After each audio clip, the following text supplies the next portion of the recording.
ಎಲ್ಲರಿಗೂ ನಮಸ್ಕಾರ. ಇಂದು ನಮ್ಮ ಸಂಸ್ಥೆಯಲ್ಲಿ ಅಂದರೆ ಸರ್ಕಾರಿ ಕೈಗಾರಿಕಾ ತರಬೇತಿ ಸಂಸ್ಥೆ ಮಹಿಳಾ ಗುಂಡ್ಲುಪೇಟೆ ಇಲ್ಲಿ ಶಾರದಾ ಪೂಜೆ ಮತ್ತು ಬೀಳ್ಕೊಡುಗೆ ಸಮಾರಂಭವನ್ನು ತರಬೇತಿದಾರರಿಗಾಗಿ ಹಮ್ಮಿಕೊಳ್ಳಲಾಗಿತ್ತು. ಎಂದಿನಂತೆ ನಮ್ಮ ಮಕ್ಕಳು ವೇದಿಕೆಯನ್ನು ಅಲಂಕರಿಸಿ ಶಾರದಾ ಪೂಜೆಗೆ ಬೇಕಾದ ಎಲ್ಲ ವ್ಯವಸ್ಥೆಗಳನ್ನು ಮಾಡಿಕೊಂಡಿದ್ರು. ಹಾಗೆ ಕಾರ್ಯಕ್ರಮದ ಪಟ್ಟಿಯಂತೆ ದೀಪ ಬೆಳಗುವುದು, ಉದ್ಘಾಟನೆ, ಸ್ವಾಗತ, ಅಧ್ಯಕ್ಷರ ಭಾಷಣ, ಮುಖ್ಯ ಅತಿಥಿಗಳ ಭಾಷಣ, ತರಬೇತುದಾರರ ಅನಿಸಿಕೆಗಳು, ಬಹುಮಾನ ವಿತರಣೆ ಇವುಗಳನ್ನೆಲ್ಲ ಒಳಗೊಂಡಿತ್ತು. ನಮ್ಮ ಲ್ಯಾಬಿನಲ್ಲಿ ಚಿಕ್ಕದಾಗಿ ಆಗಿದ್ರೂ ಕೂಡ ಮಕ್ಕಳು ಕೇವಲ 17 ಮಕ್ಕಳು, ಹೆಚ್ಚು ಕಡಿಮೆ ಒಂದು 25 ಮಕ್ಕಳಿದ್ರೂ ಕೂಡ ಅಚ್ಚುಕಟ್ಟಾಗಿ ಚಿಕ್ಕದಾಗಿದ್ದರೂ ಚೊಕವಾಗಿ ಕಾರ್ಯಕ್ರಮ ಪೂರ್ಣಗೊಂಡಿತ್ತು. ಇಲ್ಲಿ ಆರೋಗ್ಯ ಮತ್ತು ಕುಟುಂಬ ಕಲ್ಯಾಣ ಇಲಾಖೆ ವತಿಯಿಂದ ಒಂದು ಸ್ಪರ್ಧೆಯನ್ನು ಆಯೋಜಿಸಿದರು. ಆ ಸ್ಪರ್ಧೆ ಸಂಬಂಧಪಟ್ಟಿದ್ದು ಯಾವುದಕ್ಕೆ ಅಂದರೆ ತಂಬಾಕುವನ್ನು ಬಳಸಬಾರ್ದು ಅಂತ. ಸೊ ಆ ಸ್ಪರ್ಧೆ ತಂಬಾಕನ್ನು ಬಳಸೋದ್ರಿಂದ ಆಗೋ ದುಷ್ಪರಿಣಾಮಗಳ ಬಗ್ಗೆ ಒಂದು ಚಿತ್ರಕಲಾ ಸ್ಪರ್ಧೆಯನ್ನು ಹಮ್ಮಿಕೊಂಡಿದ್ರು. ಆ ಚಿತ್ರಕಲಾ ಸ್ಪರ್ಧೆಗೆ ಸಂಸ್ಥೆಯ ಎಲ್ಲ ವಿಭಾಗದ ಮಕ್ಕಳು ಪಾಲ್ಗೊಂಡಿದ್ದರು. ಎಲೆಕ್ಟ್ರಿಷಿಯನ್ ವಿಭಾಗ ಇರ್ಬೋದು, ಎಲೆಕ್ಟ್ರಾನಿಕ್ ಮೆಕ್ಯಾನಿಕ್ ಜೂನಿಯರ್ ಸೀನಿಯರ್ಸ್ ಇರ್ಬೋದು, ಕೋಪ ವಿಭಾಗ ಆಗಿರ್ಬೋದು, ಸರಿಸುಮಾರು 17 ಮಕ್ಕಳು ನಮ್ಮಲ್ಲಿ ಚಿತ್ರಕಲಾ ಸ್ಪರ್ಧೆಗೆ ಭಾಗವಹಿಸಿ ತಮ್ಮ ಉತ್ತಮವಾದ ಚಿತ್ರಗಳನ್ನು ಬರೆದು ಆ ಚಿತ್ರಕ್ಕೆ ಒಂದು ಸೂಕ್ತವಾದ ಕೊಟೇಶನ್ಗಳನ್ನ ಕೊಟ್ಟು ದುಷ್ಪರಿಣಾಮ ಏನಾಗುತ್ತೆ ತಂಬಾಕನ್ನು ಬಳಸೋದ್ರಿಂದ ಅನ್ನೋದ್ರ ಬಗ್ಗೆ, ದೇಹದ ಯಾವ ಅಂಗಾಂಗಗಳು ಡ್ಯಾಮೇಜ್ ಆಗ್ತವೆ ಅನ್ನೋದ್ರ ಬಗ್ಗೆ ಇರ್ಬೋದು, ಕೆಲವು ಸಿಂಬಲ್ಗಳ ಮುಖಾಂತರ ಇರ್ಬೋದು, ಧೂಮಪಾನವನ್ನು ಮಾಡಬಾರ್ದು ಅನ್ನೋದ್ರ ಬಗ್ಗೆ ತುಂಬ ಅಚ್ಚುಕಟ್ಟಾಗಿ ಪ್ರತಿಯೊಬ್ಬರು ನಾವು ಅನ್ಕೋತಿದ್ವಿ ಈ ಮಕ್ಕಳು ಇಷ್ಟೊಂದು ಟ್ಯಾಲೆಂಟೆಡ್ ಇದ್ದಾರಪ್ಪ, ಎಲ್ಲ ಮಕ್ಕಳು ಒಂದಕ್ಕಿಂತ ಒಂದು ಚೆನ್ನಾಗಿ ಬರೆದಿದ್ರು ಕೂಡ. ಆದರೆ ಇಲಾಖೆಯವರು ಅವರಿಗೆ ಕೇವಲ ಪ್ರಥಮ, ದ್ವಿತೀಯ, ತೃತೀಯ ಬಹುಮಾನಗಳನ್ನು ನೀಡಿದರು. ವಾಟರ್ ಬಾಟಲ್ ಮತ್ತು ಫೈಲು, ಹಾಗೆ ಒಂದು ಜಾಮೆಟ್ರಿ ಬಾಕ್ಸ್ ಕೂಡ ಕೊಟ್ಟಿದ್ದರು.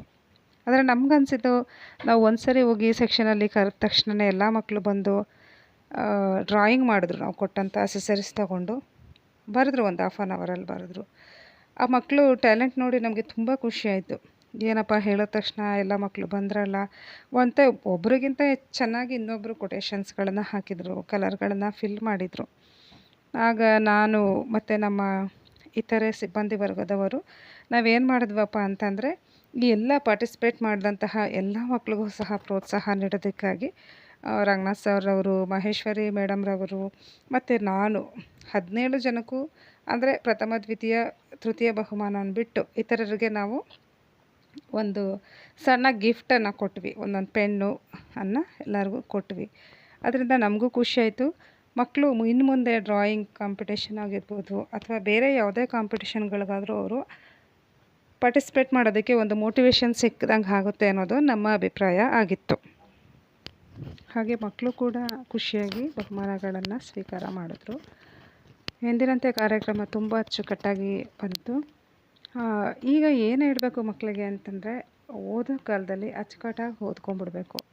ಒಂದು 5 ವರ್ಷ ಅಥವಾ 15 ವರ್ಷ ನಾವು ನಮ್ಮ ಭವಿಷ್ಯಕ್ಕಾಗಿ ಕಷ್ಟ ಬಿದ್ದು ಓದ್ಕೊಂಡ್ಬಿಟ್ರೆ ಅವ್ರ ಜೀವನ ಪೂರ್ತಿ ಆರಾಮಾಗಿರ್ಬೋದು. ಅವರು ಗಳಿಸಿದಂತಹ ಜ್ಞಾನದಿಂದ ಜೀವನ ಪರ್ಯಂತ ಅವ್ರ ಮಕ್ಕಳುಗಳನ್ನು, ಅವ್ರ ಪೋಷಕರನ್ನ ಆರಾಮಾಗಿ ಅವ್ರು ಸಾಕ್ಕೊಳ್ಬಹುದು.